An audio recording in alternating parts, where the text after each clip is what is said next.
Jésus, mon meilleur ami. Oh, oh, oh, oh, mon meilleur ami. Jésus, mon meilleur ami. Mon meilleur ami. Est-ce que tu peux lui dire ce soir, Seigneur, j'aimerais être comme toi. Oh, oh, oh, mon meilleur ami. Jésus, mon meilleur ami. Tu es mon meilleur ami. Nabete loli solo ya camarade langai. Azalaka lisusu camarade te. Shalom, shalom à tous, que Dieu vous bénisse. Je suis le pasteur Amandine Dapriao du ministère Jésus l'eau de vie. Nous allons passer environ 1 heure ensemble à partager un message. Mais avant, attendons quelques connexions avant de commencer. Mon meilleur ami, Jésus mon meilleur ami. Est-ce que toi aussi tu peux dire ce soir, Yahweh, mon meilleur ami. Jésus mon meilleur ami. Tu es mon meilleur ami. Quand la dépression a frappé à ma porte, Yahweh, impossible d'en parler. Personne ne pouvait me comprendre. Ceux qui ont témoigné,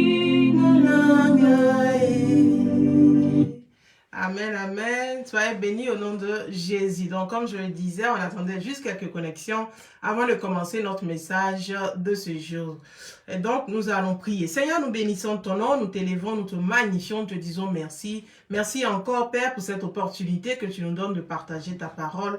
Viens nous transformer, Seigneur, par la vérité de ta parole au nom puissant de Jésus. Soyez bénis. Alors, notre texte de base, c'est dans le livre de Luc, au chapitre 18, versets 1 à 8. Ça fait déjà, je pense, 2 dimanches maintenant que nous en parlons, le 3e aujourd'hui. Et donc, Luc, chapitre 18, versets 1 à 8, et c'est la parabole donc du juge inique. Et c'est de là que nous avons tiré donc le titre du message qui est « Prier sans cesse ». Donc, le texte nous dit ceci, je le lis. Pour montrer qu'il est nécessaire de prier constamment sans jamais se décourager, Jésus raconta à ses disciples la parabole suivante. Il y avait dans une ville un juge qui ne révérait pas Dieu et n'avait d'égard pour personne. Il y avait aussi dans cette même ville une veuve qui venait constamment le trouver pour lui dire « Défends mon droit contre mon adversaire ». Pendant longtemps, il refusa. Mais il finit par se dire, « J'ai beau ne pas révérer Dieu et ne pas me préoccuper des hommes, cette veuve m'ennuie. Je vais donc lui donner gain de cause pour qu'elle ne vienne plus sans cesse me casser la tête. » Le verset 6 nous dit ceci, le Seigneur ajouta, notez bien, « Comment ce mauvais juge réagit alors ? Pouvez-vous supposer que Dieu ne défendra pas le droit de ceux qu'il a choisis et qui crient à lui jour et nuit, et qu'il tardera à leur venir en aide. Moi, je vous dis qu'il défendra donc leurs droits promptement, seulement lorsque le Fils de l'homme viendra, trouvera-t-il la foi sur la terre? Trouvera-t-il encore la foi sur la terre? Et donc, le premier dimanche, je ne vais pas revenir dessus encore, mais nous nous sommes attelés à parler donc de l'attitude de la personne donc, qui devait venir dans la prière. Mais par contre, dimanche dernier, nous avons parlé du juge lui-même. Amen. Et nous avons mis notre accent justement sur le verset 6 jusqu'au verset 8, où le Seigneur Jésus lui-même nous demande de noter la réaction donc du juge. Et nous savons qu'il y a une différence entre ce juge-là et notre Dieu et le Dieu que nous servons. Alléluia. La Bible dit que ce juge-là, lui, il jugeait sans équité, il jugeait avec méchanceté, il jugeait même avec iniquité. Alléluia. Mais au contraire, le Dieu que nous avons, c'est un Dieu qui est bon, un Dieu qui nous a aimés d'un amour inconditionnel. C'est ce que le verset 8, le verset 7 même nous dit d'abord, il dit, pouvez-vous donc supposer que Dieu ne défendra pas le droit de ceux qu'il a choisis et qui crient à lui jour et nuit? Donc nous voyons déjà la différence entre ce juge-là et le Dieu que nous servons et le Dieu à qui nous crions jour et nuit.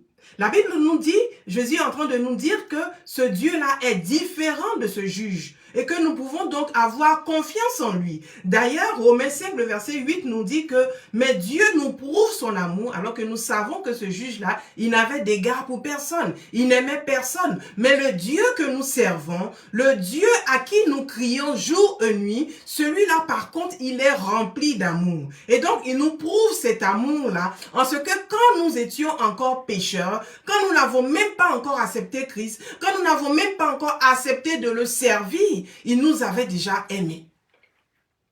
Alléluia. C'est ce que Romains 5, verset 8 nous dit. Il dit que Dieu nous prouve son amour en ce que quand nous étions encore pécheurs, Christ est mort pour nous. Alléluia. Et nous avons ce verset célèbre-là qui résume pour nous l'amour de Dieu, qui est Jean 3, le verset 16, qui dit que Dieu a tant aimé le monde qu'il a donné son Fils unique. C'est pas qu'il en avait plusieurs. Son Fils unique, afin que quiconque croit en lui ne périsse point. Qui croit en ce Fils-là. Alléluia. Croit en ce Fils-là. Parce que souvent, nous nous couvrons donc sur l'appellation Dieu. Non, on croit tous au même Dieu. Nous avons tous le même Dieu. Non, nous n'avons pas tous le même Dieu. Alléluia. Ceux qui sont sauvés, c'est ceux qui croient au Fils de Dieu, c'est-à-dire en Jésus-Christ. C'est de cela qu'il s'agit. Alléluia. Nous n'avons pas tous le même Dieu parce que nous faisons souvent l'amalgame quand nous parlons de Dieu. Alléluia. Mais entendons que quand je parle de Dieu, je parle du Père de notre Seigneur Jésus-Christ et pas d'autre Dieu. Je parle de Jéhovah, je parle du Dieu Tout-Puissant, je parle d'Élohim. Et donc Jean 3, le verset 16 nous dit que Dieu a tant aimé le monde, Élohim a tant aimé le monde, Jéhovah a tant aimé le monde qu'il a donné son Fils unique qui est le Seigneur Jésus-Christ, afin que quiconque croit en ce Fils unique-là ne périsse point, mais qu'il ait la vie éternelle. Et donc, il n'y a de salut en aucun autre, si ce n'est en Jésus-Christ de Nazareth. Il n'y a aucun autre nom qui a été donné dans les cieux, sur la terre et sous la terre, alléluia, dans les eaux partout, aucun autre nom qui peut sauver à part le nom du Seigneur Jésus. Alors, si nous avons accepté le Seigneur Jésus, alléluia, et qu'il est notre Seigneur et qu'il est notre Sauveur, alors nous pouvons nous approcher de Dieu et crier à lui jour et nuit. Et dans cette parabole, la Bible nous dit qu'il défendra notre droit. Et c'est de cela que nous avons parlé la semaine dernière. D'ailleurs, nous avons lu le texte de Ésaïe 45. Je ne vais pas lire tout aujourd'hui. Alléluia. Mais le verset 19 nous dit ceci. Je n'ai point parlé en cachette. Ça, c'est Dieu lui-même qui est en train de parler. Elohim qui est en train de parler. Le Père de notre Seigneur Jésus qui est en train de parler. Il dit, je n'ai point parlé en cachette dans un lieu ténébreux de la terre. Pardon. Dans un lieu ténébreux de la terre. Je n'ai point dit à la postérité de Jacob, cherchez-moi en vain ou cherchez-moi vainement. Moi, l'Éternel, je dis ce qui est vrai, je proclame ce qui est droit. Alléluia. Ce n'est pas ce que le Seigneur a dit, de le chercher en vain, non. De le chercher sans le trouver, non. C'est pas comme le juge unique qui nous permet de venir jour après jour, jour après jour, sans avoir égard de personne, selon ce que cette parabole nous dit. Mais Dieu, au contraire, il dit, quand vous me cherchez, vous me trouvez. Le verset 22 dit ceci, tournez-vous vers moi et vous serez sauvés. Donc c'est une promesse. Alléluia. C'est une promesse que le Seigneur est en train de nous donner. Et nous devons avoir foi en cette promesse. Et quelle est la promesse? Il dit, tournez-vous vers moi et vous serez sauvés. Il dit, vous tous qui êtes aux extrémités de la terre, car je suis Dieu et il n'y en a point d'autre. Alléluia. Et nous avons cité plusieurs exemples d'autres choses que l'on pourrait représenter comme étant des dieux. Mais la vérité est tout autre. La vérité est qu'il n'y a point d'autre Dieu à part le Père de notre Seigneur Jésus-Christ, le Créateur du ciel et la terre. Alléluia.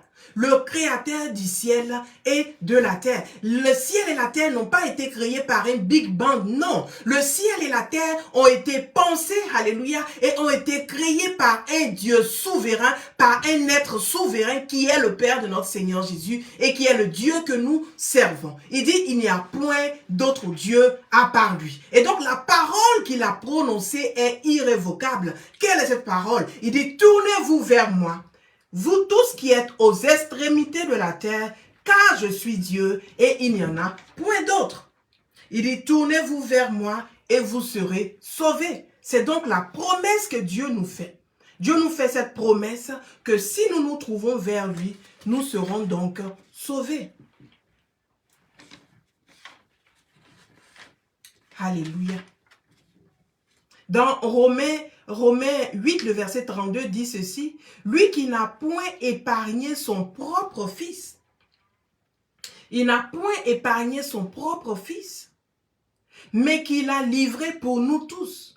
Comment ne nous donnera-t-il pas aussi toutes choses avec lui? » Alléluia. Je disais tout à l'heure que Dieu a donné son Fils unique. Et on le voit dans Jean 3, le verset 16. Afin que quiconque croit en lui ne périsse point, mais qu'il ait la vie éternelle. La mort de la croix n'était pas une mort facile. Alléluia. Ce n'était pas facile. Jésus-Christ a été frappé. Sa chair a été déchirée. On lui a craché dessus. On l'a insulté. Alléluia. On lui a porté la couronne d'épines qui a transpercé sa tête.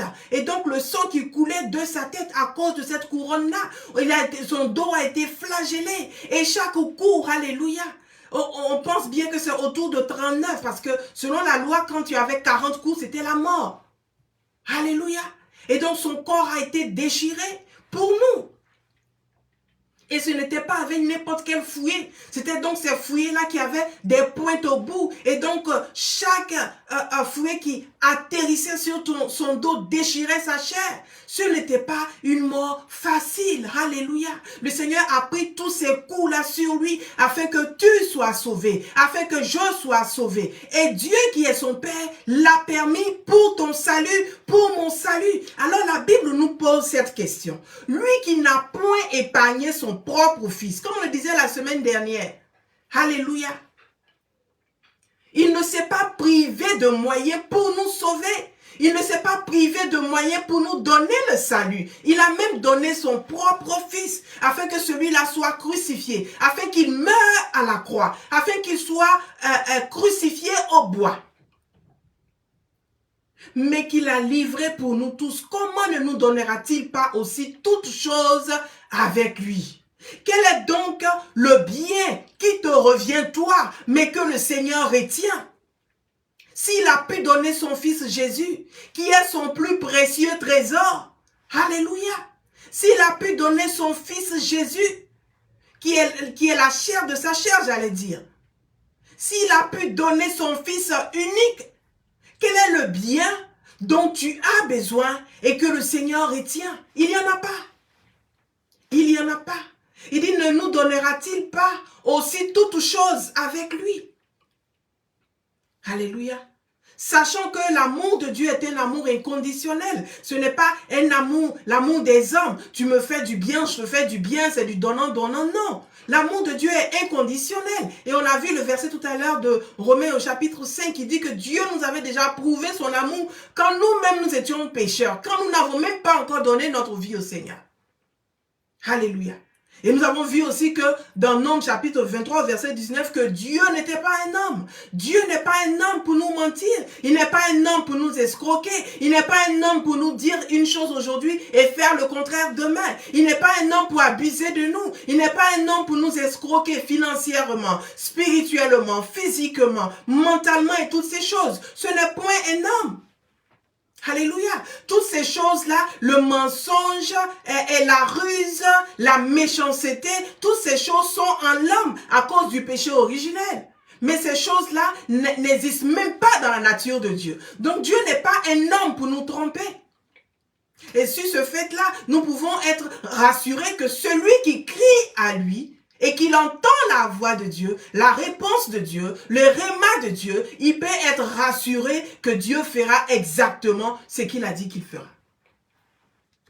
Alléluia. Il fera exactement ce qu'il a dit qu'il fera. Car notre Dieu n'est pas un homme.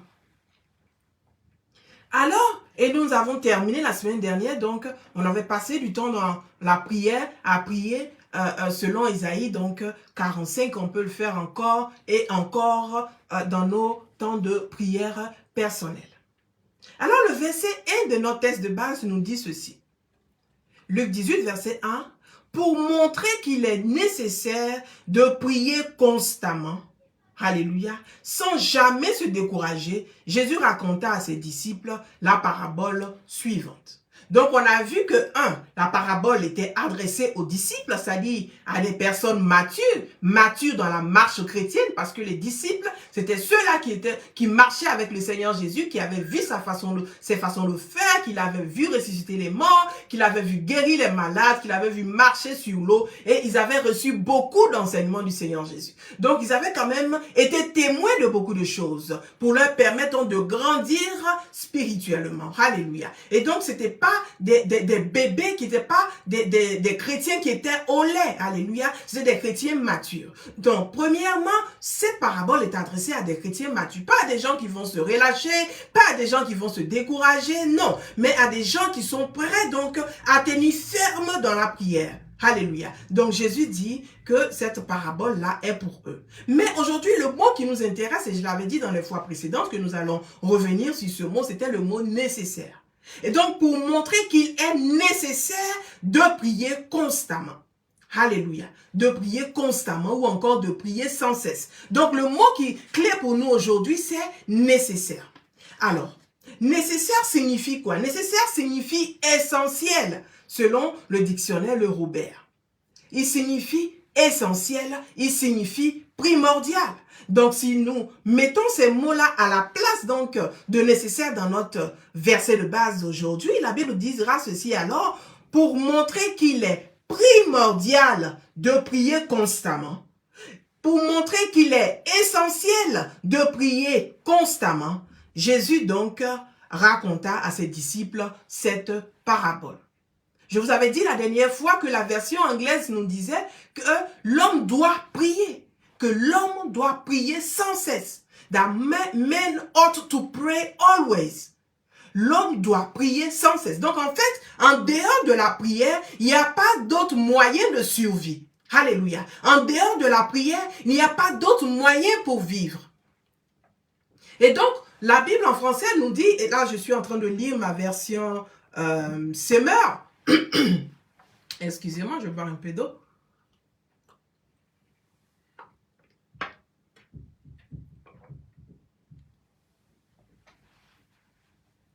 Pardon. Et donc, la version Semeur dit qu'il est important, donc, qu'il est nécessaire de prier constamment. Alors, l'explication donc du Robert du mot nécessaire. Il dit, se dit d'une condition, en tant qu'adjectif, se dit donc d'une condition, des moyens dont seule la présence ou l'action rend possible un but ou un effet condition, ou un effet, ou encore une condition nécessaire et suffisante. Donc, qu'est-ce qu'il est en train de dire? Il est en train de dire que, par exemple, si tu veux changer ta situation actuelle, alléluia, si tu veux changer ce que tu traverses, tu ne peux passer outre la prière. Tu ne peux abandonner la prière. Tu ne peux faire autre chose que la prière. Tu ne peux mener autre action que la prière. Il se dit d'une condition, d'un moyen dont seule la présence ou l'action rend possible un but. Ton but, c'est d'être délivré. Ton but, c'est d'avoir la restauration. Ton but, c'est d'avoir la prospérité, d'avoir le salut. Tu n'as pas le choix que de prier. Tu n'as pas le choix que de prier. C'est ce que le Seigneur Jésus est en train de nous dire. Pour montrer qu'il est nécessaire, qu'il est essentiel, qu'il est primordial, et qu'il n'y a pas d'autre moyen, alléluia, il n'y a pas d'autre moyen de s'en sortir que la prière. Une deuxième explication ou définition nous dit ceci. Il dit que expliquer nécessaire, c'est dont l'existence, la présence est requise pour répondre aux besoins de quelqu'un. Alléluia. Donc la présence de la prière est nécessaire, c'est-à-dire que la présence de la prière est requise pour répondre à tes besoins, pour répondre à mes besoins. Il n'y a pas autre chose que la prière. Donc le verset nous dit, pour montrer qu'il est nécessaire de prier, pour montrer que la présence de la prière ou encore la prière est requise pour répondre aux besoins de quelqu'un ou le fonctionnement de quelque chose. Donc, pour que ta vie fonctionne correctement, tu as besoin de la prière, j'ai besoin de la prière. Pour que ma vie fonctionne correctement, il est nécessaire de prier. Et si on utilise donc nécessaire comme un nom masculin, nous dirons alors que c'est un bien dont on ne peut se passer. C'est un nécessaire. La prière était nécessaire. Donc, c'est un bien dont on ne peut se passer. On ne peut se passer de la prière. Alléluia. Et donc, c'est ce que ce verset-là est en train de nous apprendre. Et donc, en tant que nom masculin encore, nécessaire signifie ceci. Il dit ce qu'il faut faire ou dire et qui suffit. Par exemple, tu diras, nous ferons le nécessaire. Donc, c'est comme si tu disais, je prierai. C'est comme si tu es en train de dire, c'est la solution. Donc, ce qu'il faut faire ou ce qu'il faut dire et qui suffit. Donc, une fois que nous avons prié, cela suffit. Une fois que nous avons fait le nécessaire, et dans ce cas-là, c'est la prière, c'est-à-dire crier à Dieu. Alléluia, cela suffit. Il n'y a pas autre chose que nous pouvons faire. Alléluia. Quand nous avons des besoins, comme la veuve, quand nous avons que Dieu, nous avons ce besoin-là que Dieu nous fasse droit. Alléluia. Que Dieu nous fasse justice. Il n'y a pas autre chose que nous pouvons faire à part la prière. Alléluia. J'entends quelqu'un dire que oui, mais il y a plusieurs façons de prière, mais à part la prière, il y a d'autres choses qu'on peut faire. Oui. La Bible nous dit dans Philippiens chapitre 4 verset 6 que ne vous inquiétez de rien, mais en toute chose, faites connaître vos besoins à Dieu par des prières et des supplications avec des actions de grâce. Alléluia. Donc les actions de grâce est une autre forme de prière. Même quand nous faisons une offrande, une offrande de sacrifice, une offrande volontaire, c'est aussi la prière. Donc, quand je dis que à part la prière, il n'y a pas autre chose, que tu sois dans la supplication, que tu sois dans la prière, que tu sois dans le remerciement, que tu sois en train de mener de bonnes actions, ou que tu sois en train de faire des offrandes, des actions de grâce, tout ça là, cela est compris donc dans la prière. Et nous allons parler des différents genres de prière plus tard, mais pour l'instant, nous allons nous attarder sur le fait que la prière, dans toutes ses formes, est nécessaire. La prière dans toutes ses formes donc est nécessaire.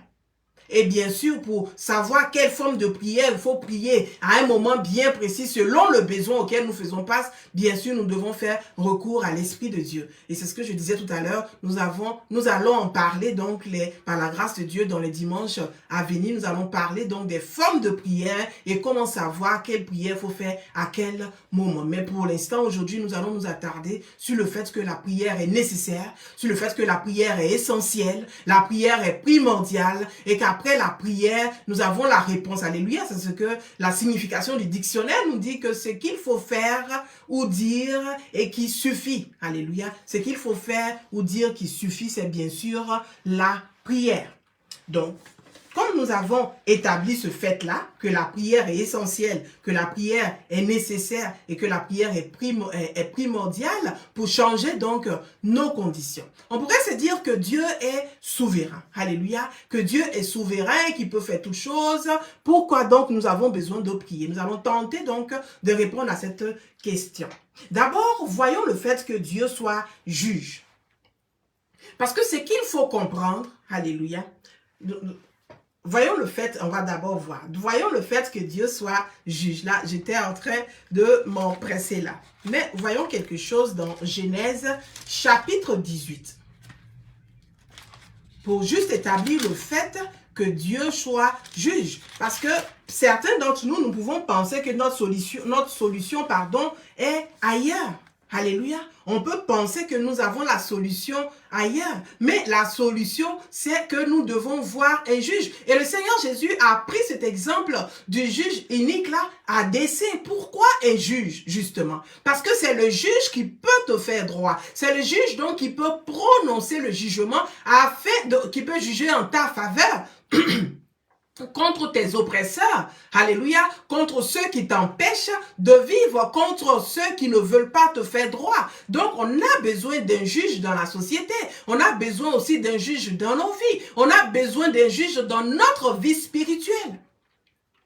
Parce que quand nous sommes en train de prier, parce que nous sommes en train de nous rendre compte que quand nous sommes en train de prier, nous sommes en train de dire à Dieu, fais-nous justice. Parce qu'il y a une situation qui prévaut dans ma vie et je pense que cette situation est injuste. Quand nous prions, quand nous supplions Dieu, c'est ce que nous sommes en train de dire. Nous sommes en train de lui dire que Seigneur, il y a une situation qui est injuste dans ma vie. J'ai eu tous mes diplômes, mais je vis le chômage. Alléluia. Je suis en âge de me marier, mais je ne suis pas encore mariée. Et Seigneur, tu m'as pas créé handicapé, mais me voilà handicapé. Me voilà malade. Seigneur, tu ne m'as pas créé pour que je vive dans la pauvreté, mais me voilà dans la disette. Donc, quand nous venons à Dieu, alléluia, nous sommes en train de prier, mais en train de lui dire que Seigneur, je vis une situation qui est injuste et j'ai besoin de toi afin que tu prononces ton jugement et que cette situation-là change. Donc, le Seigneur Jésus, quand il nous parle du juge inique, est l'exemple du juge ou la parabole du juge ou la représentation du juge est pris à dessein. Pourquoi? Parce que nous avons comme Dieu, un Dieu qui est aussi juge. Quand nous avons lu le début du texte, la Bible dit qu'ils étaient dans une ville. Et donc, quand on parle de justice, on parle de juridiction, n'est-ce pas? Et donc, le juge a une certaine juridiction. Il a un territoire sur lequel il peut juger, là où son pouvoir, donc, s'étend. Donc, cette femme-là, alléluia, va aller, bien sûr, il y a la hiérarchie, donc, de cours de justice, n'est-ce pas? Une autre cour qui prime sur une autre, mais n'empêche qu'il y a des juges dans chaque région. Alléluia. Il y a des juges dans chaque région. Ce que nous devons comprendre, c'est que c'est une affaire de territoire. Alors, nous, en tant qu'êtres humains, tant que nous sommes sur la terre, notre juge suprême, c'est Dieu lui-même. Notre juge suprême, c'est Dieu lui-même. Et donc, c'est à lui que nous devons aller. Donc, cette femme-là est allée voir ce juge-là. Nous aussi, nous devons aller voir Dieu. Alléluia. Parce que nous sommes sur la terre. Et c'est Dieu qui a créé la terre. Et cette terre-là, lui, appartient.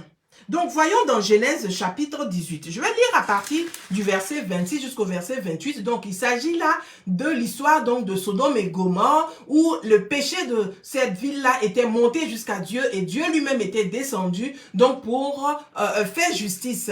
Alléluia, pour accomplir donc son jugement contre Sodome et contre Gomorrhe. Donc la Bible nous dit au verset 6 que l'Éternel lui répondit, si je trouve à Sodome 50 justes, je pardonnerai à toute la ville à cause d'eux. Abraham reprit, je ne suis que poussière et cendre, et pourtant j'ai osé parler à mon Seigneur. Peut-être que des 50 justes, il en manquera 5 à cause de 5 hommes en moins. Vas-tu détruire toute la ville? Dieu dit, non, je ne la détruirai pas. Et on se rend compte que finalement, ils en arrivent donc 50, 40, 30, 20 jusqu'à 10. Et donc, le Seigneur dit que mon Seigneur, au verset 32, Abraham dit ceci, il dit que mon Seigneur ne se mette pas en colère et je parlerai une dernière fois. Peut-être ne s'y trouvera-t-il que 10 justes. Alors Dieu dit ceci, à cause de ces 10, je ne détruirai pas Sodome.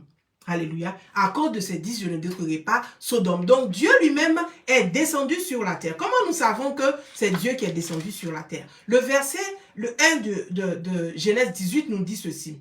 L'Éternel apparut à Abraham près des chênes de Mamré, Abraham était assis à l'entrée de sa tente. C'était l'heure de la forte chaleur. Alléluia.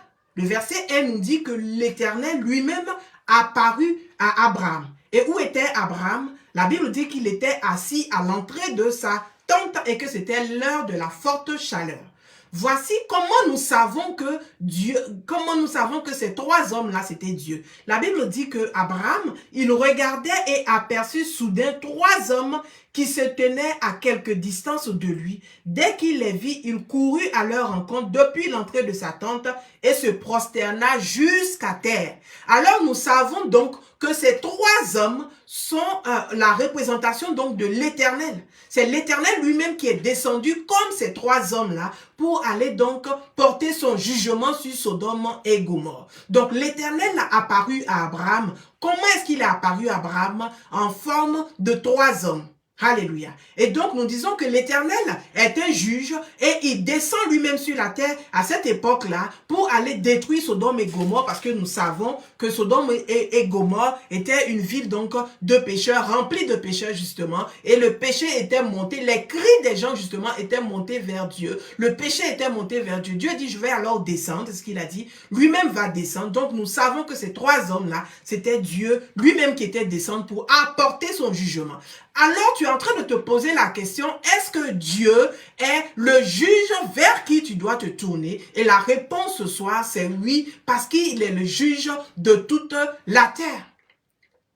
Il est le juge de toute la terre. Il n'y a pas de restriction en tant que tel. Alléluia. Il n'y a pas de restriction pour lui, de restriction de territoire, de pouvoir. Non, il est le juge sur toute la terre. Alors tu as bien raison de crier à lui. Alléluia. Tu as bien raison de crier à lui parce que ta vie aussi est un territoire. Alléluia. N'oublions pas que la bataille sur la terre entre le diable et Dieu est une bataille de territoire. Ta vie aussi est un territoire. Et ce territoire-là est régi par Dieu lui-même. Alors si tu trouves quelque injustice que ce soit dans ta vie, à qui tu... Alléluia. Donc à qui tu dois crier? C'est bien sûr à Dieu. Parce qu'il est le juge sur ta vie. Alléluia. La Bible dit dans Psaume 82, le verset 8, « Ô Dieu, lève-toi pour juger le monde, car tu as pour possession toutes les nations. » Alléluia. « Ô Dieu, lève-toi pour juger le monde, car tu as pour possession toutes les nations. » Donc Dieu est un Dieu qui gère toute la terre entière. Donc ça, c'est établi. Alléluia. Donc cela est établi. Maintenant, le Seigneur Jésus nous dit ceci. Nous sommes en train de voir pourquoi le Seigneur Jésus nous a dit qu'il était nécessaire, essentiel, qu'il était primordial de prier. D'abord, nous établissons que Dieu est un juge et qu'il est le juge sur toute la terre. Il est juge sur nos vies. Il est juge sur tout. Voici ce que le Seigneur Jésus nous dit dans Matthieu chapitre 6. Je vais lire à partir donc du verset 9. Il dit, priez donc ainsi. Quand vous priez, dites ceci. Notre Père qui est dans les cieux. Alléluia. Que ton règne vienne. Notre Père donc, toi qui es dans les cieux, que tu sois reconnu pour Dieu et que ton règne vienne et que ta volonté soit faite et tout cela sur la terre comme au ciel. Alléluia. Ça, c'est ma version Semeur. Je retourne à la version donc Louis II, qui est la version plus populaire que nous connaissons tous, qui dit que notre Père qui est dans les cieux, que ton nom soit sanctifié. Le verset 10 dit que ton règne vienne et que ta volonté soit faite sur la terre comme elle est faite dans les cieux. Alléluia. Donc le Seigneur Jésus dit, voici la façon dont nous devons prier quand nous prions. Nous devons dire que, établir d'abord le fait que le Père est dans les cieux. Il dit notre Père qui est dans les cieux. C'est-à-dire qu'il n'est pas sur la terre avec toi. Donc les intempéries de la terre n'ont aucune influence sur lui. Alléluia. Il n'y a pas, les saisons n'ont pas d'influence. Les saisons n'ont pas d'influence sur lui. Alléluia. La crise mondiale, la crise financière, la crise sociale, la crise du Covid, la crise sanitaire toutes ces crises-là n'ont pas d'influence sur notre Dieu, parce que c'est deux réalités différentes. Nous sommes sur la terre, mais notre Père, celui que nous servons, celui qui dit le droit pour nous, alléluia, lui, il est par contre dans le ciel. Il est dans les lieux élevés. Il est au-dessus des circonstances que nous traversons. Il est au-dessus donc de nos limitations, alléluia. Il est au-dessus des limitations de la terre. Donc Jésus-Christ nous dit, quand vous priez, vous-même dites, notre Père qui est dans les cieux. Tu es alors en train d'établir un fait. Tu es en train d'établir une vérité. Il a dit à Pierre, il dit, tu es Pierre, tu es une révélation, et sur cette pierre, je bâtirai mon église. Et donc, pour bâtir notre vie chrétienne, pour bâtir notre vie de prière, nous avons besoin d'une révélation. La première des révélations que le Seigneur nous donne dans la prière du Notre Père, c'est que nous devons établir le fait que Dieu est dans les cieux, il n'est pas sur la terre, alléluia, il n'est pas soumis aux lois de la terre qui dit que par exemple, en tant qu'être humain, on ne peut pas être dans deux endroits en même temps. Dieu n'est pas soumis à cette règle-là. Pourquoi? Parce qu'il est le Dieu de toute la terre et il est dans les cieux, il est ici avec moi et il est aussi avec toi. Dieu est omniprésent, alléluia. Et donc, il est aussi omnipotent, il n'est pas limité dans sa puissance, il n'est pas limité dans ce qu'il peut faire. Pourquoi? Parce que les lois de la terre, il n'est pas soumis par les lois de la terre. Alléluia. Bien au contraire, les lois de la terre lui sont donc soumises. Notre Père qui est dans les cieux. Donc, ce fait-là, cette vérité-là doit être établie. Parce que souvent, nous avons même peur de demander certaines choses à Dieu parce que nous disons, mais c'est la crise. De toute façon, il y a eu le Covid, c'est la crise partout, crise sanitaire, crise financière, il y a la guerre ici, donc on ne peut pas faire ceci, on ne peut pas faire cela. Mais ça, ce sont les limitations qui s'imposent aux êtres humains qui sont sur la terre. Mais le Dieu vers qui nous crions, le Dieu vers qui nous prions, le Dieu vers qui nous venons, Jésus-Christ nous dit, la Bible nous dit que lui est dans les cieux. Et donc, c'est une première base que nous devons établir, que nous venons vers un Dieu qui n'est pas soumis à nos limitations, qui n'est pas soumis à nos restrictions et à nos contraintes. Alléluia, parce que lui est dans les cieux. Il dit que ton nom soit sanctifié. Alléluia. Que ton nom soit sanctifié. C'est-à-dire que ton nom soit tenu pour vrai. Alléluia. Que ton nom soit tenu pour vrai. Tu es le vrai Dieu. Tu es le véritable. Que ton nom soit sanctifié. Ça veut dire que même ceux qui s'approchent de lui, alléluia, doivent vivre cette sanctification afin de sanctifier le nom de Dieu. C'est-à-dire que le nom du Seigneur soit élevé. La bouche qui proclame cela doit être une bouche sanctifiée. On va en parler les fois prochaines. Mais ce qui nous intéresse, c'est le verset 10 qui dit « Que ton règne vienne. Que ton règne vienne. Que ta volonté soit faite sur la terre comme au ciel. » Donc, en fait, ce verset est en train de nous dire que le règne de Dieu, que ton règne vienne, est aussi égal à que la volonté de Dieu soit faite sur la terre. Donc, quand la Bible dit que ton règne vienne, la Bible est en train de dire en même temps que la volonté de Dieu soit faite sur la terre comme elle est faite dans le ciel. C'est-à-dire que le royaume de Dieu soit établi sur la terre. Alléluia. Donc le Seigneur Jésus dit que cela soit notre sujet de prière. Que le règne de Dieu, qui est déjà dans les cieux, ce règne-là soit établi sur la terre. Et donc, voilà pourquoi il est nécessaire de prier. Quand nous sommes en train de prier, qu'est-ce que nous sommes en train de faire? Nous sommes en train d'établir le règne de Dieu sur la terre. Nous sommes en train d'établir la volonté de Dieu sur la terre. C'est ce que cela signifie. La Bible nous dit dans Psaume 115, le verset 16, que les cieux sont les cieux de l'Éternel, mais il a donné la terre au Fils de l'homme. Les cieux sont les cieux de l'Éternel, mais il a donné la terre au Fils de l'homme. C'est-à-dire que c'est illégal pour un esprit, que ce soit l'esprit de Dieu ou l'esprit du malin, de errer sur la terre sans avoir un abri, sans avoir quelque chose, un corps. Alléluia.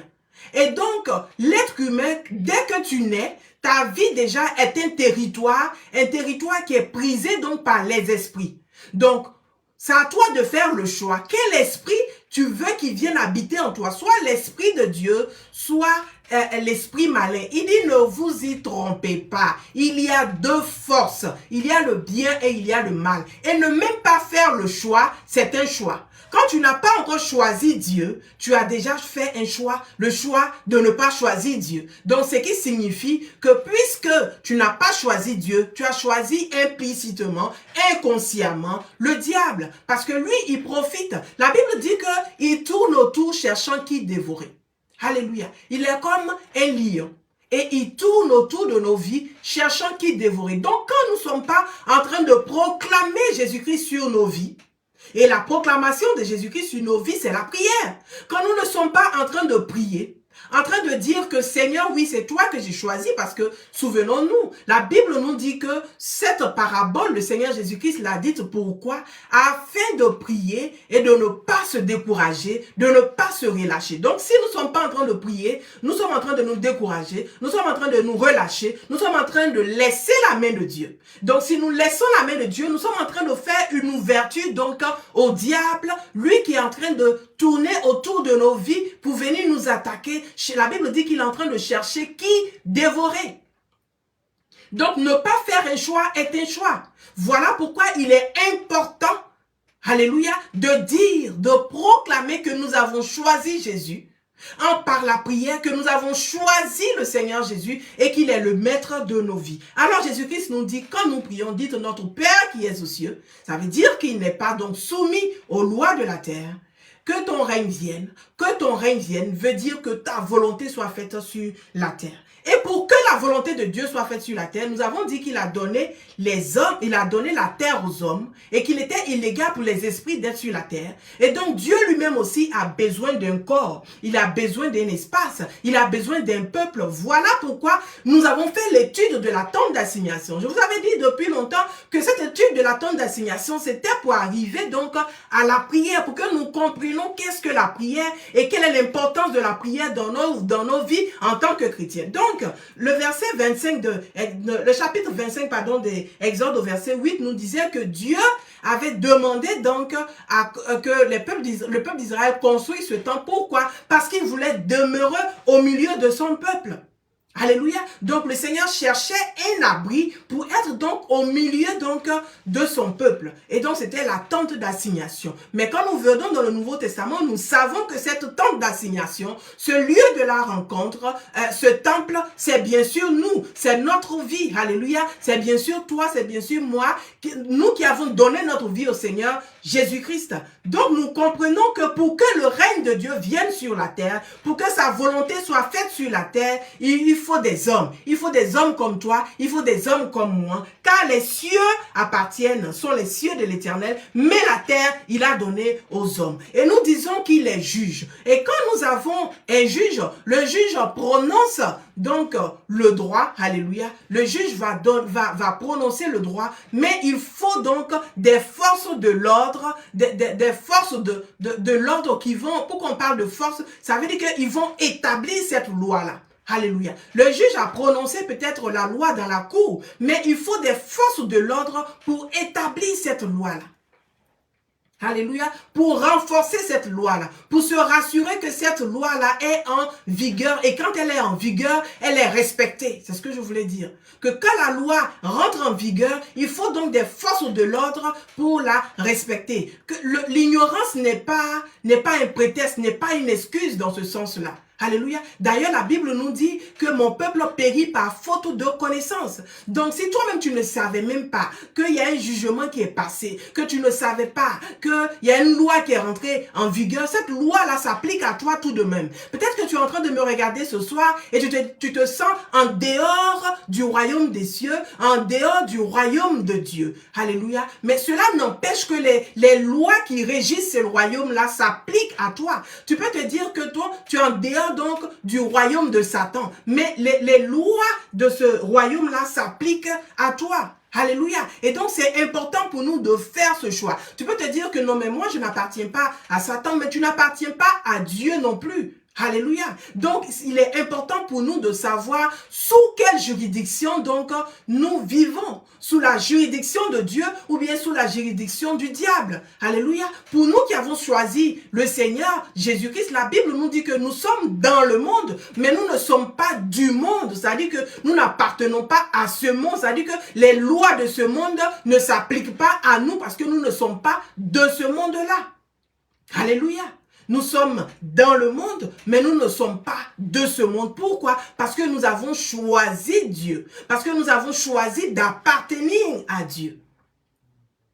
Donc, il est important pour nous de savoir sous quelle juridiction nous venons. Parce que l'ignorance n'est pas une excuse. Le fait de ne pas savoir qu'il y a une loi en vigueur n'est pas une excuse. La loi s'applique tout de même à nous et il y a des forces de l'ordre, des forces donc qui vont venir pour établir cet ordre-là qui a été donné donc en justice, qui a la décision de justice qui est tombée. On a besoin de forces de l'ordre. Donc, pour revenir à la prière, nous, en tant que chrétiens, quel est notre rôle? Le Seigneur Jésus, Dieu lui-même, on a établi qu'il était juge. Et donc, dans sa justice ou dans sa cour de justice, il a fait passer des lois. Et donc, ces lois-là sont en vigueur. Donc, à nous, en tant qu'enfants de Dieu, nous devons prier. Et c'est par la prière que nous établissons les lois que Dieu a données, a fait passer dans sa cour. Et c'est ainsi que le royaume de Dieu vient. C'est ainsi que la volonté de Dieu est accomplie sur la terre comme elle est dans le ciel. Donc, que ta volonté soit faite sur la terre, comme cette volonté-là est faite dans le ciel, signifie qu'il faut des forces de l'ordre ici sur la terre afin d'établir les lois que Dieu lui-même a passées. Les décisions de justice, alléluia, que le Seigneur a passé dans sa cour dans le ciel. Parce qu'il dit que les cieux lui appartiennent, mais la terre appartient aux hommes. D'où la nécessité de la prière. Quand nous ne sommes pas en train de prier, nous sommes en train de laisser des situations perdurer dans nos vies. Pourquoi? Parce que nous ne sommes pas en train, en tant que force de l'ordre, d'établir l'ordre. Alléluia. Quand Jésus-Christ est arrivé dans le temple et qu'il s'est rendu compte qu'il y avait des pigeons par-ci, il y avait des vendeurs de pigeons, des gens qui échangeaient l'argent, il y avait un désordre. Qu'est-ce qu'il a fait? Il les a tous chassés. Donc nous aussi, quand nous voyons notre vie et qu'il y a un désordre, qu'est-ce que nous devons faire? Nous devons chasser ces vendeurs de pigeons, ces échangeurs d'argent, de monnaie, ces voleurs qui sont dans nos vies, en l'occurrence le chômage, en l'occurrence la maladie, le célibat, les handicaps de toutes sortes, la pauvreté, le non-accomplissement. Nous devons chasser toutes ces choses-là. Comment? Par la prière. Alors nous revenons pour dire qu'il est nécessaire pour l'homme de prier sans cesse, sans jamais se relâcher. Pourquoi? Parce que quand nous le faisons, nous sommes en train de venir sous la juridiction de Dieu et le jugement de Dieu qui a été porté dans la justice suprême. Alléluia. Il y a le dernier jugement. Alléluia. Ne confondons pas avec le dernier jugement. Le dernier jugement où le Seigneur viendra pour savoir qui est avec lui, qui ira en enfer, où le diable sera jugé. Ça, c'est le dernier jugement, le jugement final, si vous voulez. Mais entre-temps, pendant que nous sommes encore sur la terre, il y a des jugements qui ont été passés et nous, des décisions de justice qui ont été établies donc par le juge qui est Dieu. Nous, étant sur la terre, nous devons donc établir le royaume des dieux sur la terre. Mais quel est le royaume des dieux? Qu'est-ce que ça signifie? Le Seigneur Jésus dit que si je suis en train de vous dire que vous êtes guéris, que les malades sont guéris, que ceux qui étaient possédés, les démons sont chassés. Il dit, ça veut dire que le royaume des cieux est venu à vous. Donc, le royaume des cieux qui vient à nous signifie quoi? Le royaume des cieux qui vient à nous, ça veut dire simplement que l'ordre divin est établi. Alléluia. Ça veut dire que l'ordre divin est établi. L'ordre divin est établi. Nous allons nous appuyer donc sur l'exemple d'Esther, du livre d'Esther pour expliquer cela un peu plus. Nous n'avons pas prendre trop de temps parce que on l'avait déjà fait l'année dernière, je pense. On avait déjà expliqué donc ce livre d'Esther. Mais lisons le verset 1 de Esther chapitre 1. La Bible dit, c'était du temps d'Assyris, de cette Assyris qui régnait depuis l'Inde jusqu'en Éthiopie sur 127 provinces. Et le roi Assyris était alors assis sur son trône royal à Suse dans la capitale. Et donc, nous avons dit, quand nous avons expliqué cela, que le roi Assyris ici représentait Dieu, n'est-ce pas? Qu'il est assis dans sur son trône, il est assis donc dans cette cour royale-là. Le verset 19 de Esther 1, la Bible nous dit ceci, « Si le roi le trouve bon, qu'on publie de sa part et qu'on écrive parmi les lois des Perses et des Mèdes, avec défense de la transgresser, une ordonnance royale d'après laquelle Vashti ne paraîtra plus devant le roi Assyris et le roi donnera la dignité de reine à une autre qui soit meilleure qu'elle. » Alléluia. Donc, suivez-moi bien. Pourquoi est-ce qu'on revient dans ça? 1. On est en train d'établir que Dieu est le juge suprême. Alléluia. Et donc, nous prenons l'exemple du livre d'Esther pour dire que le roi Assyris ici représentait Dieu, c'est-à-dire qu'il est le juge suprême, il a le dernier mot. Mais on nous parle là d'un jugement qui est passé, c'est-à-dire que la reine Vashti, donc qui était l'épouse du roi Assyris, le roi lui avait demandé de venir se présenter devant ses convives et elle avait refusé. Donc, elle s'était rebellée contre le roi Assyris. Et donc, les collaborateurs du roi sont venus, ils disent, mais non, puisqu'elle s'est rebellée, il faut alors la remplacer. Pourquoi? Parce que les autres femmes de la ville, du royaume, vont penser que c'est le comportement à adopter. Et donc, c'est ainsi que la reine Vashti devait être remplacée par une autre reine, d'où la reine Esther. Donc, la reine Esther rentre donc en scène.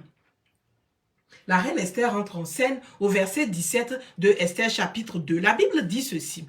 Le roi aima Esther plus que toutes les autres femmes et elle obtint grâce et faveur devant lui plus que toutes les autres jeunes filles. Il mit la couronne royale sur sa tête et la fit reine à la place de Vashti. Donc, Vashti, donc, qui n'avait pas respecté donc le roi parce que le roi l'avait appelée et elle n'était pas venue. Elle n'avait pas respecté le roi, elle avait été rebelle. Donc les collaborateurs disent non, elle ne peut pas rester reine, il faut la remplacer pour ne pas donner un mauvais exemple. C'est ainsi que la reine Esther, après un casting, est sélectionnée, alléluia, et elle est devenue reine et la couronne est venue sur sa tête. Je vais lire Jean 12, verset 32 et on va comprendre. La Bible dit, « Et moi, quand j'aurai été élevé de la terre, j'attirerai tous les hommes à moi. » On retient ce verset. Il dit, « Moi », donc c'est le Seigneur Jésus qui parle, il dit, « Quand il sera élevé, il attirera tous les hommes vers lui. » Lisons Matthieu chapitre 15 et on va donner donc l'explication par la grâce de Dieu de ces deux versets. Chapitre 15, le verset 22, la Bible dit ceci.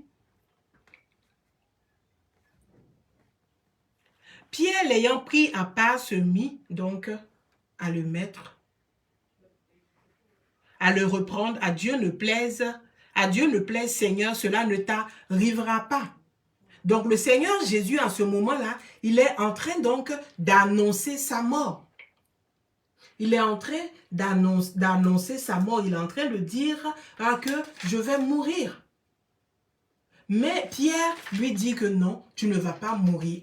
Or, dans le plan du Seigneur Jésus, il était important qu'il soit élevé. Donc cette mort-là, donc le Seigneur est en train de parler de cette souffrance-là dont il parlait ici, c'était la souffrance de la croix. On se souvient de cette femme courbée, alléluia, qui était courbée pendant 18 ans. Et Jésus-Christ avait guéri le jour du sabbat. Les pharisiens étaient fâchés. Ils disent, mais pourquoi tu l'as guérie? Il dit, mais c'est une fille d'Abraham. Qu'elle soit guérie le jour du sabbat ou pas, n'a-t-elle pas, que ce soit aujourd'hui le jour du sabbat ou pas, n'a-t-elle pas le droit d'être libérée? Que Satan l'a tenue emprisonnée pendant 18 ans. Mais c'est une fille d'Abraham. Donc, pourquoi le Seigneur parle d'Abraham? Parce que la Bible dit qu'en Abraham, toutes toutes les nations seront sauvées, toutes les familles seront sauvées. Donc si toutes les familles doivent être sauvées et qu'elle est descendante d'Abraham, pourquoi elle n'a pas le salut et elle est condamnée, elle est emprisonnée par le diable? C'est sûrement par ignorance. Alléluia. Alors, il fallait que le Seigneur Jésus vienne établir l'ordre, même si c'était le jour du sabbat. C'est pour cela que nous devons prier. C'est pour établir l'ordre. Parce que certains d'entre nous, nous vivons un mensonge. Ce n'est pas notre vraie vie. Cette femme-là, c'était une fille d'Abraham. C'était une descendante d'Abraham. Mais cependant, alléluia, cependant, le diable l'avait emprisonnée. Le diable l'avait rendue malade. Elle vivait une vie qui n'était pas la sienne. Alléluia. Donc, peut-être que tu as donné ta vie au Seigneur. Peut-être que tu es même chrétienne. Peut-être que tu es chrétien. Mais tu vis une vie qui réellement n'est pas la sienne. Pourquoi? Parce que tu es dans l'ignorance. Alléluia. Parce que tu es dans l'ignorance. Parce que le diable n'a pas de droit sur nous quand nous donnons nos vies au Seigneur Jésus. Alléluia. Mais par le mensonge et par des façons de faire, il peut toujours venir s'attaquer à nous. Donc là, c'était une parenthèse. Donc le Seigneur Jésus dit que quand il sera élevé, alors toutes les nations seront attirées à lui. Donc au départ, comme Vashti, le salut c'était pour les Juifs. Donc dans le départ, le salut c'était pour les Juifs. On se rappelle donc de cet entretien entre Jésus et cette Cananéenne. La Bible dit que la Cananéenne est venue à Jésus pour demander la délivrance pour son enfant, si mes souvenirs sont bons. Et Jésus a dit non, je ne peux pas donner la nourriture des enfants aux petits chiens. Et elle avait répondu, mais en fait, si au moins les miettes qui tombent, les petits chiens peuvent en profiter. Alléluia. Donc Jésus-Christ était en train de dire qu'il était venu d'abord, premièrement, il était venu premièrement pour les Juifs. Et donc certaines personnes utilisent ce verset-là pour dire que nous fatiguons, nous n'avons pas besoin de prier ce Dieu des Juifs parce qu'il est venu pour les Juifs. Non, ce n'est pas le cas. Il est venu premièrement pour les Juifs. Alléluia. Mais quand il a été élevé, c'est-à-dire quand il est mort à la croix, alors il a attiré toute chair à lui. C'est ainsi que toi et moi, nous sommes sauvés. Donc revenons donc au livre d'Esther. C'est vrai que la royauté appartenait d'abord à la reine Vashti, mais elle s'est rebellée. Et parce qu'elle s'est rebellée, comme les Juifs se sont rebellés et ont crucifié le Seigneur Jésus, Esther, qui n'était même pas perse, alléluia, parce que nous savons qu'elle était juive, son identité n'avait pas été révélée en ce moment-là, elle était juive. Donc Esther, même qui n'avait même pas le droit d'être reine, est devenue reine par la faute des choses. Pourquoi? Parce que celle qui avait la position était entrée en rébellion. De la même façon, puisque les Juifs sont rentrés en rébellion, ils n'ont pas accepté le Seigneur Jésus-Christ.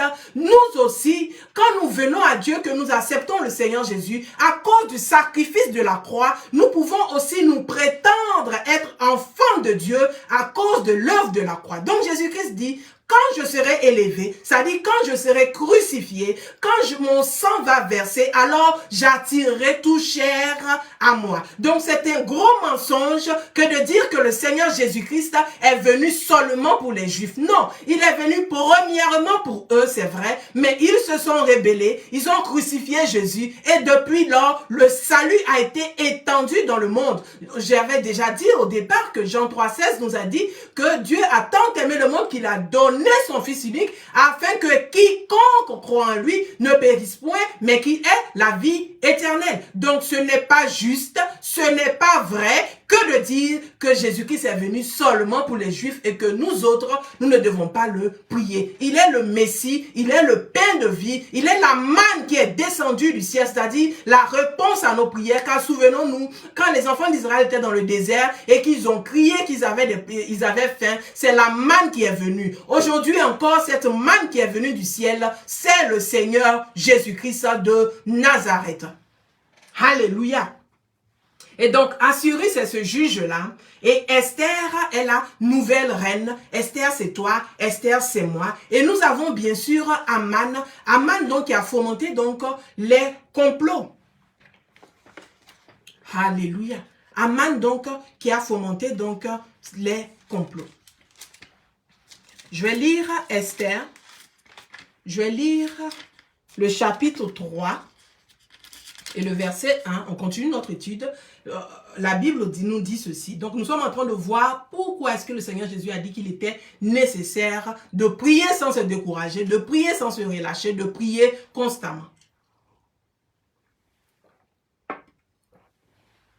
Après ces choses, le roi Assyrus fit monter au pouvoir Aman, fils d'Amménéta, l'Agagite. Il l'éleva en dignité et plaça son siège au-dessus de ceux de tous les chefs qui étaient auprès de lui. Et donc, voilà comment Aman est devenu grand, voilà comment Aman est devenu puissant.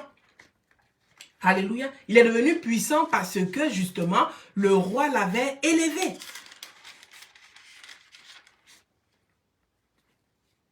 Le roi, donc, l'avait élevé. Donc, il est devenu puissant, il est monté, donc, en rang. Mais Aman ici représente le diable. Aman ici représente le diable. Pourquoi? Parce que nous nous souvenons qu'il avait fait donc ce complot-là contre les enfants d'Israël. Mais voyons d'abord la parallèle entre Aman et le diable. Quand le diable, justement, pourquoi nous disons qu'il a le pouvoir dans ce monde? Voici ce que la Bible nous dit. Lisons Jean 12 encore, le verset 31. Donc, comme Aman, élevé donc en rang, le diable aussi, il est élevé en rang dans ce monde, en tout cas dans le monde qui lui appartient. C'est pour cela que je disais tout à l'heure qu'il fallait choisir sa juridiction pour savoir qui est-ce que gérait ta vie. Donc, le verset 31 de Jean chapitre 12, la Bible dit ceci. Maintenant a lieu le jugement de ce monde. Maintenant, le prince de ce monde sera jeté dehors. Et donc, qui est le prince de ce monde? C'est bien sûr le diable, c'est bien sûr Satan. Donc, comme Aman complotait dans le temps, le prince de ce monde, lui aussi, il complote encore. Il complote encore contre nous. Alléluia. Alléluia. Il complote encore contre nous. Et donc, voici le complot. Le complot, c'est dans Esther chapitre 7. Donc, Aman cherche donc à tuer toute la race des enfants d'Israël, comme le diable cherche à te détruire, il cherche à tuer et égorger. Jean chapitre 10, le verset 10 nous le dit, que le diable est venu pour détruire, pour égorger, il est venu pour tuer. Et voici ce que le verset 4 de Esther 7 nous dit. Car nous sommes vendus, moi et mon peuple. Ça, c'est la reine Esther qui parle. Nous sommes vendus, moi et mon peuple, pour être détruits, pour être égorgés et pour être anéantis. Ça nous rappelle bien sûr Jean 10, 10. Alléluia. Jean 10, 10 qui dit la même chose. Donc, Aman ici, dans le livre d'Esther, a le rôle du diable. Jean 10, 10 nous dit ceci. Le voleur ne vient que pour dérober, égorger et détruire. Et donc, c'était le complot que Aman avait fomenté contre les enfants d'Israël. Mais je veux dire à quelqu'un cet après-midi, alléluia, il y a eu un nouvel édit. Un édit en ta faveur, un édit en ma faveur. C'est-à-dire une nouvelle loi est sortie.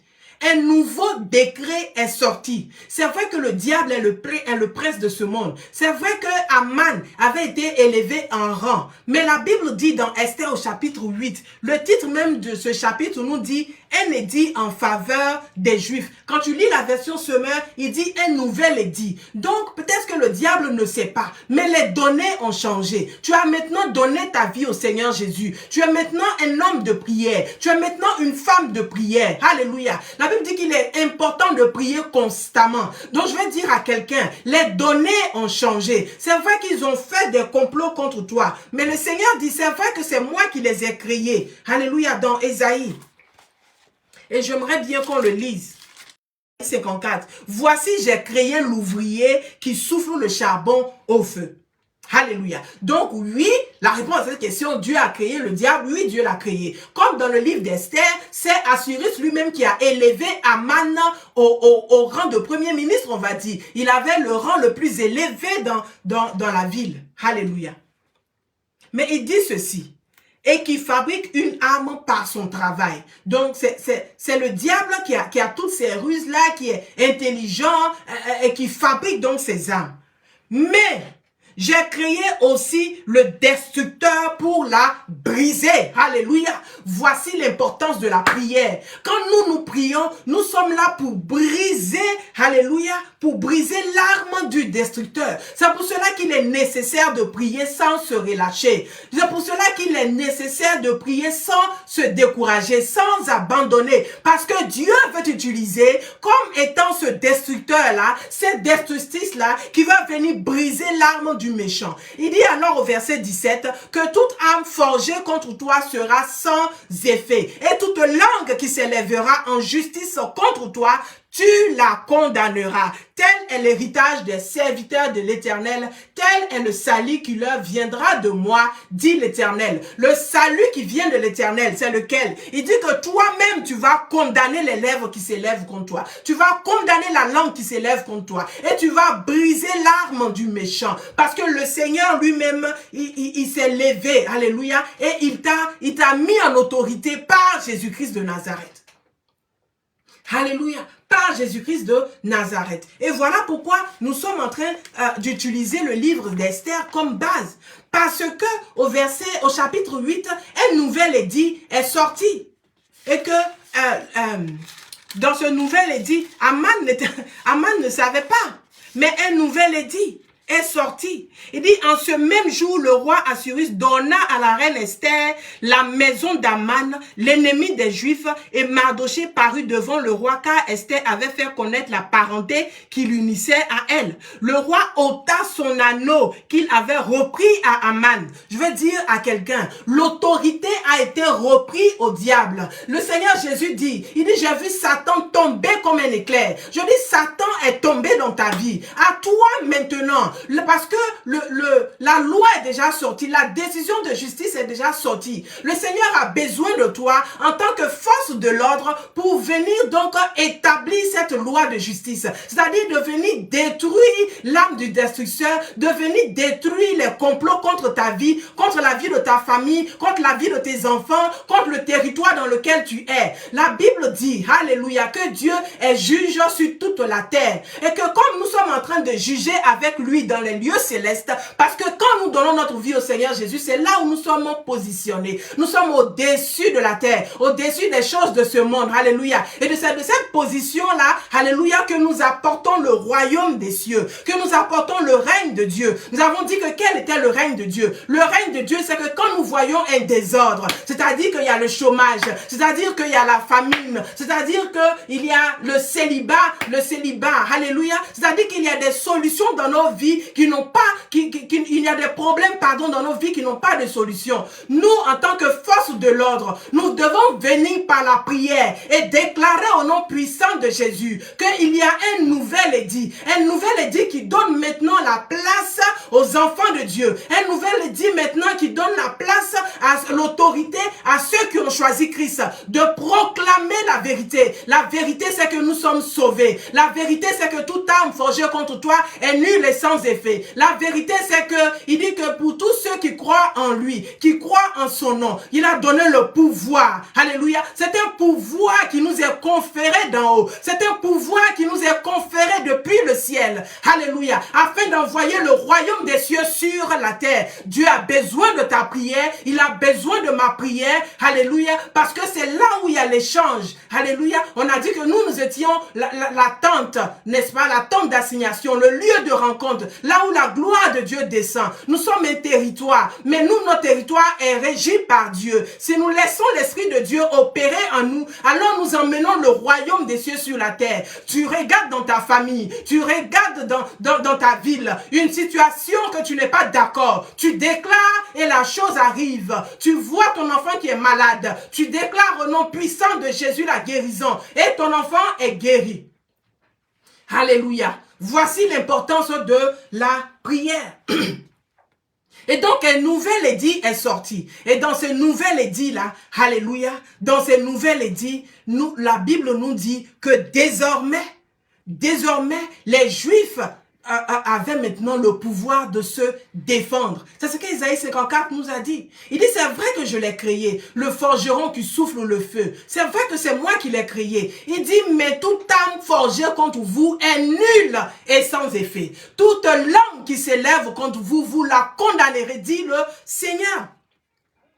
Donc, Esther 9 nous dit ceci. Il dit, au 12e mois qui est le mois d'Adar, le 13e jour du mois, jour où devait s'exécuter l'ordre et l'édit du roi, c'est-à-dire l'ancien, alléluia, et où les ennemis des Juifs avaient espéré dominer sur eux, ce fut le contraire qui arriva et les Juifs dominèrent sur leurs ennemis. Je veux t'annoncer cet après-midi qu'il y a eu un nouvel édit, une nouvelle décision de justice, celle-là qui dit que désormais, parce que Jésus-Christ est mort à la croix. Il est mort pour toi parce que Jésus-Christ a versé son sang. Tu as désormais le pouvoir. Tu as désormais le pouvoir de briser l'arc du méchant. Tu as besoin désormais le pouvoir de briser l'arc du tyran. Alléluia. Par la prière, tu peux maintenant établir l'ordre divin. Tu peux établir le règne de Dieu. Jésus-Christ dit, quand vous priez, dites, notre Père qui est dans les cieux, que ton nom soit sanctifié. Il dit de dire que ton règne vienne, que ta volonté soit faite sur la terre comme elle est faite dans les cieux. Mais comme nous savons que les esprits ne peuvent pas être sur la terre, c'est nous que Dieu a pris. Dans Psaume 82, il a dit que Dieu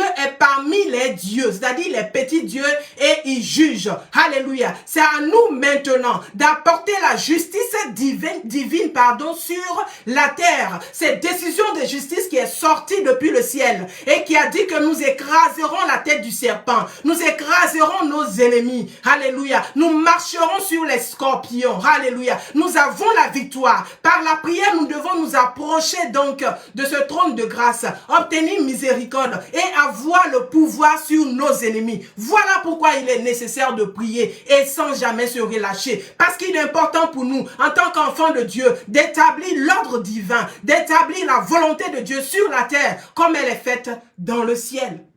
Et donc, Aman, la Bible dit, quand nous lisons tout le livre d'Esther, quand nous lisons, Aman a été détruit, lui-même a été pendu avec ses 10 fils.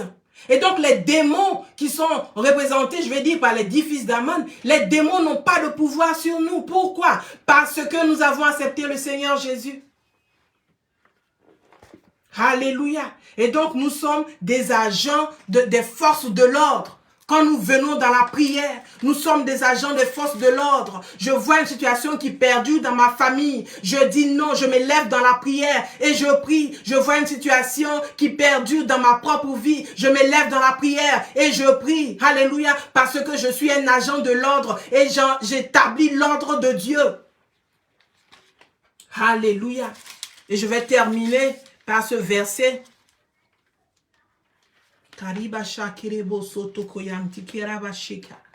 Alléluia.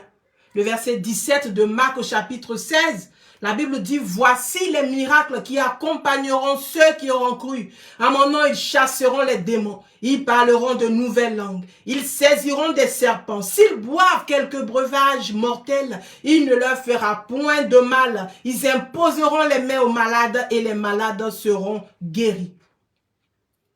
Alléluia. Et le Seigneur, après leur avoir parlé, fut enlevé au ciel et il s'assit à la droite de Dieu. Et nous savons que signifie la droite. Alléluia. Donc la droite, ce n'est pas physiquement la droite, mais il est assis donc dans le trône de gouvernement. C'est pour dire qu'il est assis dans le gouvernement de Dieu. Quand tu dis que quelqu'un, c'est mon bras droit, ça dit, c'est lui qui exécute ce que je veux faire. Il est mon bras droit. Ça dit, j'ai confiance en lui. Donc, c'est là où le Seigneur Jésus est assis, à la droite de Dieu. Il est assis pour apporter le gouvernement de Dieu. Et nous gouvernons avec lui. Parce que la Bible dit que nous sommes assis dans les lieux célestes avec le Seigneur Jésus. Et donc, pourquoi il est important de prier sans cesser jamais se relâcher? Parce que nous devons apporter le gouvernement de Dieu, le royaume de Dieu sur la terre. Partout il y a de l'injustice. La veuve disait, rends-moi justice. Fais-moi justice de ma partie adverse dans la prière. Donc quand nous venons dans la prière, c'est ce que nous sommes en train de dire. Fais-moi justice de ma partie adverse. Je vais dire à quelqu'un, un nouvel édit est sorti. Un nouvel édit qui te donne l'autorité de briser l'arc du méchant donc par la prière. Si tu n'as pas encore donné ta vie au Seigneur Jésus-Christ et que pendant que je parle, tu sens cette conviction de donner ta vie au Seigneur Jésus. La Bible dit dans Marc chapitre 16, le verset 16, que celui qui croira et qui sera baptisé sera sauvé, mais celui qui ne croira pas sera condamné. Peut-être que tu n'as même pas pris de décision et tu pensais que tu n'appartenais ni à Dieu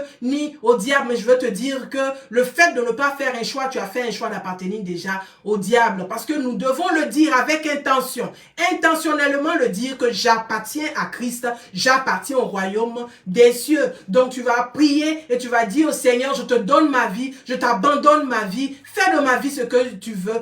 Depuis longtemps, j'ai pensé que je t'appartenais, mais en réalité, je ne t'appartiens pas. Je veux que tu sois mon Seigneur, je veux que tu sois mon Sauveur. Et si tu as fait cette prière, bien sûr, tu peux nous contacter sur la page du ministère Jésus le Levis, sur cette même page Facebook. Et nous nous ferons donc le plaisir de vous accompagner dans cette marche vers l'éternité. Que le Seigneur vous bénisse et à la prochaine.